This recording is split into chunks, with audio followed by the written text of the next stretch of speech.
التحفه المغربيه. ملعب مولاي عبد الله الكبير، الملعب اللي فاجأ المغاربه كاملين بالتقدم الاشغال ديالو في هذا الوقت الوجيز، وحتى واحد ما كان متوقع يوصل لهذا النيفو. فمن البدايه منين تم الهدم ديالو بزاف الناس كيقولوا ما غاديش يكمل قبل كاس افريقيا، والناس اللي متبعين اشغال الملعب عارفين هذا الشيء. وإلا الملعب وصل لهذا النيفو بهذه السرعه فهذا الشيء راجع للمجهود الكبير اللي داروه المهندسين والعمال المغاربه اللي كنفتخروا بهم. قدروا يريبوا ملعب مولاي عبد الله كامل ويبنوه من جديد بهذه المواصفات، ووصلوا لهذا النيفو غير في عام ونص. فكنشكروا كل واحد ساهم في هذا الانجاز، وربما غيكون اسرع ملعب غيتبنى في المغرب. فتبارك الله في هذه المده قدروا يوصلوا لانهم بداو في تركيب الكراسه واللوائح الالكترونيه. ماشي غير هذا الشيء، قدروا يطلعوا ملعب من جديد في جنبه اللي هو الملعب الاولمبي واللي ما بقى ليه والو ويكمل. فكيف ما كتشوفوا فرشوا الغازو وبداو كيركبوا الكراسه. وفي الفيديو الجاي غادي نشوفوا اخر الاشغال ديالو. اليوم ملعب مولاي عبد الله وصل للمراحل ديالو الاخرى، وهذا الشيء ملاحظ. وتبارك الله ملعب تحط في الحقيقه كيف ما كاين في التصميم.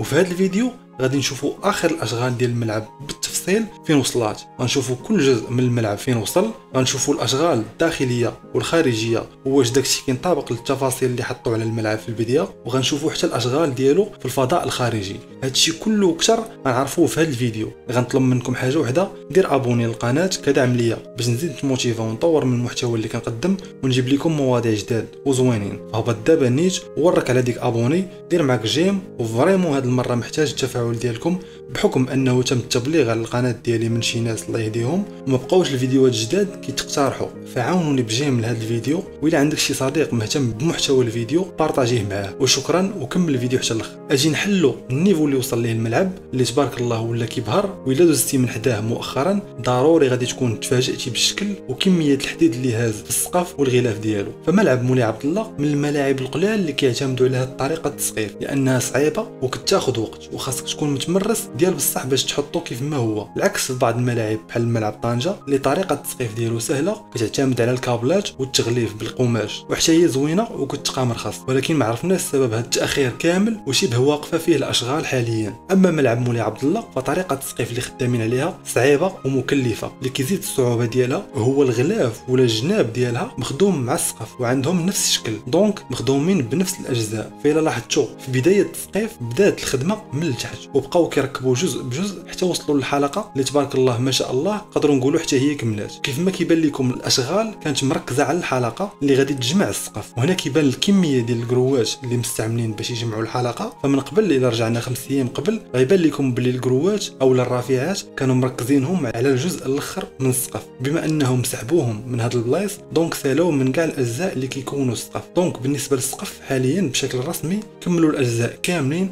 وخدامين على الحلقه اللي بقاو فيها اجزاء قلال. وهاد الاجزاء كيجمعوهم للداخل ديال التيران حيت صغار ما كيحتاجوش مساحه كبيره، العكس بالنسبه للاجزاء اللي ركبوا من قبل كانوا كيجمعوهم في تماره وكيتم نقلهم للملعب وتركيبهم بسبب ان الاشغال كانت منتشره على مستوى الملعب كامل وما كانتش مساحه فين يجمعوهم. فمن بعد ما يكملوا كاع الاجزاء ديال السقف بما فيه الحلقه غيدوزوا لتركيب القطع اللي غيكونوا في الواجهه، وهما اللي كيعطيو الشكل جميل للملعب. اما هاد الاجزاء كيتعتبروا الاساس ديال السقف وما كيبقاوش يبانوا من بعد. داكشي اللي داروا في الغلاف الجانبي اولا الجنبات ديال الملعب اللي كانوا سالاو من تركيب الاجزاء فيه من قبل، لان تركيب الاجزاء كيبداو فيه من التحت دونك سالاوه قبل، وبداو في تركيب القطع اللي هضرنا عليهم اللي غادي يكونوا في الواجهه وهما اخر مرحله في التسقيف اولا التغليف. فإلا لاحظتوا هذا الجزء كان راكب لمده طويله وحبسوا الخدمه فيه، وكنظن السبب في نظري هو ان هذا الجزء كان غير شونتيو وكانوا كيتسناو لي زانترفونو اللي واقفين على البروجي منهم الاركيتكت والممثل ديال سونارجيس وجهات اخرين يديروا الريسبسيون ويعطوهم الاوكي عاد يكملوا فيه الخدمه. وهذا الشيء اللي طرا بداو خدامين في البلايص الاخرين. كيف ما كيبان لكم هذا الجزء زاد كبر في اخر فيديو وغادي يبان لكم بلايص اخرين خدامين فيهم كيف ما كتشوفوا هنا. حتى لهذا لافونسمون اللي وصل ليه الملعب الا شدينا هذا المستوى ودرنا ليه اسقاط على التصميم اللي جا به الاول غيبان لكم باللي الملعب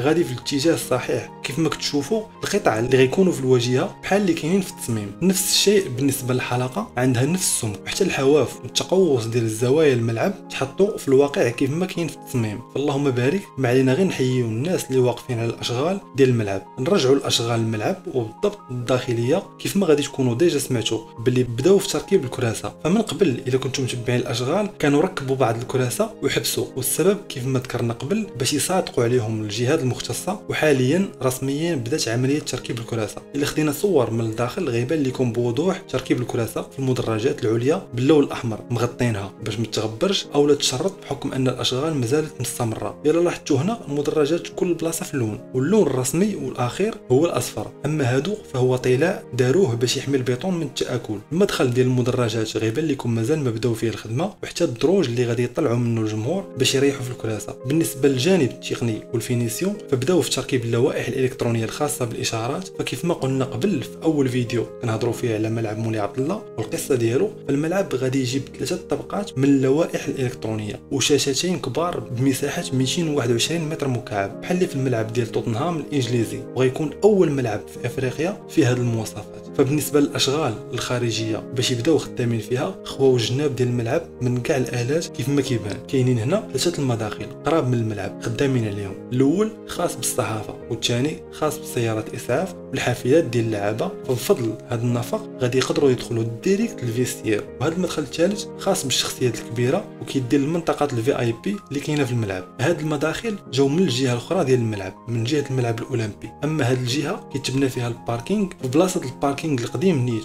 ولكن دابا ولا الباركينغ تحت ارضي مع الببوشه اللي مازال خدامين فيها واللي غادي يستعملوها الناس باش يهبطوا الباركينغ لتحت يبلاصيو ويطلعوا في السنسور اللي كيبان لكم هنا. وهذه اللي كتبان لكم هنا هي محطه القطار الجديده في حي الرياض مازال خدامين فيها. هنا غتبان لكم القنطره اللي كتربط جهه حي الرياض بالملعب حتى هي خدامين فيها، وكيبان باللي قربت تالي. من الجهه الاخرى غيبان لكم مازال الاشغال وما كاينش شي تطور كبير. فهنا كيتم بناء باركينغ خاص بالناس اللي جايين للفي اي بي. هاد البلاصه ما عرفتش بالضبط شنو غادي يكون فيها، ولكن كنظن انه فضاء تابع للملعب. ربما تكون فيه شاشه عملاقه للبث المباشر في التظاهرات الكبار بحال شكل ملاعب قطر في كاس العالم 2022. فتبارك الله الملعب كيشهد تطور كبير نهار على نهار، ومن هنا لقدام غادي يطراو بزاف التغييرات ملحوظه بحكم ان الاشغال في المراحل الاخرى. فبالنسبه للعشب كيتسناو غير تخول البلاصه ديالو من الالات واجزاء السقف. فرمشه عين غيبان لكم العشب تحط في بلاصتو بحال اللي طرا في ملعب الاولمبي اللي تبارك الله طايرين به. حتى هو ركبوا العشب، بداو كيركبوا الكراسه، بداو في تغليف الجناب والسقف. النصف ديالو قرب يكمل. ما عرفتش هذا النصف الثاني اللي كاين في التصميم واش غادي يكون حتى هو في الواقع ولا لا. نكتشفوا هاد التفاصيل ديال الملعب الاولمبي واخر الاشغال ديالو في الفيديو الجاي. الا وصلتي حتى لهنا كنشكرك بزاف على الوقت ديالك، كنتمنى يكون عجبك الفيديو. كتب لي في كومونتير تم باش نعرفك، ونشكرك على التتبع ديالك. دخل عندي الانستغرام الا عندك شي سؤال على الموضوع، واذا كان عندك تساؤل كيفاش تبدا صناعه المحتوى في يوتيوب فمرحبا بالاسئله ديالكم. دير معاك جيم واشتراك كدعم ليا باش نزيد نطور من المحتوى اللي كنقدم. كان معك عبد الاله، نتلاقاو في الفيديو الجاي.